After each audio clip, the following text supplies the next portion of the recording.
अच्छा, मोस्टली जहाँ से डोनर लिया जाता है, जैसे अगर इस साइड से कोई डोनर लिया है या इस साइड से कोई डोनर, मोस्टली क्योंकि मेंस के बाल यहाँ से ज़्यादा कम होते हैं, तो this area donor and the back side is the donor area.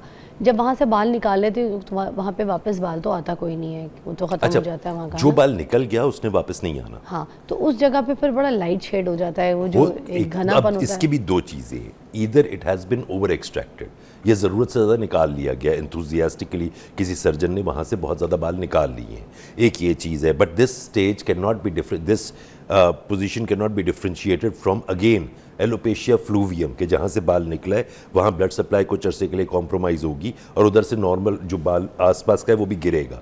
ये दोनों अब ख़वातीन के अंदर मेन प्रॉब्लम है कि जहाँ से बाल लिया जाता है या जहाँ लगाया जाता है, क्योंकि उनकी ब्लड सप्लाई स्किन की थोड़ी कम होती है तो उनकी एलोपेशिया फ्लूवियम यानी झटके का एलोपेशिया ज़्यादा होता है। ज़्यादातर ख़वातीन के जब दरमियान में लगाए जाते हैं तो उनके आसपास के बाल गिरने का चांस मर्दों की निस्बत बहुत ज़्यादा होता है। मर्दों में ये चीज़ कम होती है लेकिन हो सकती है, जब ओवर एक्सट्रैक्ट होगा तब भी जगह खाली होगी।